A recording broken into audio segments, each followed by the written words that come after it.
Alright you guys, it's time to re-spool my big roll of edge onto a smaller one. Alright, now you got to make sure that you're going the right way. Okay, so this is wrapped with a plastic protector, and we want to put that on so the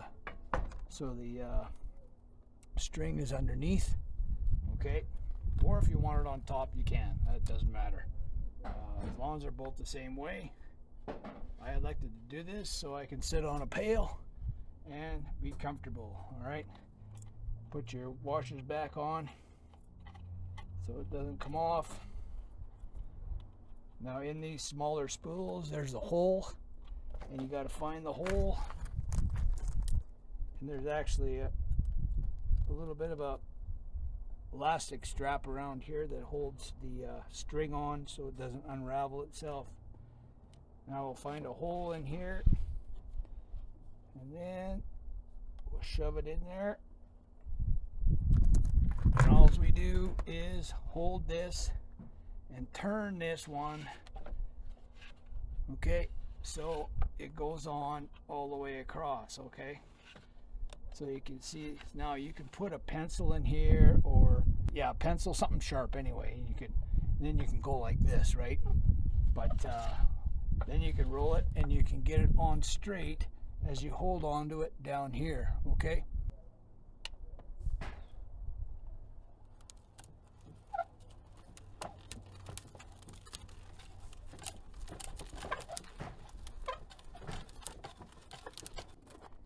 I think that's enough.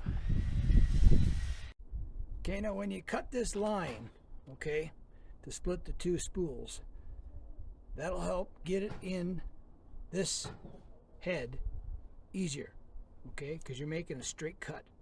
And then you put this back on here.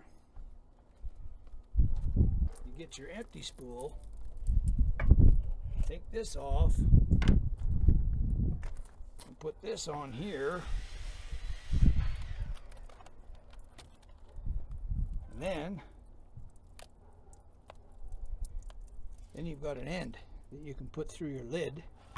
So now when you put it back in your water, you go like this. You can put this through the lid.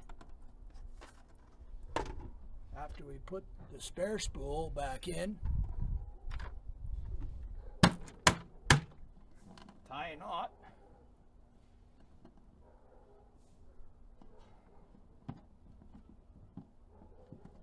And that will stay spooled up in there the whole time, and all you have to do is cut this end off because it wasn't in the water, right? So bring it up 4 or 5 inches, cut it off, spool it out, tie another knot, same thing, and it will stay on the spool the whole time. No kidding you, it will. Okay, so out of the water comes a spool that's empty. Now you can either fill that right now if you want, or wait till you need it and then do it when you got more time or whatever, right? So put that back on there, and then you can store it, in your shop or whatever, and that's it. Or you can spool it onto this roll, and when you're ready for a new roll, take it off you go.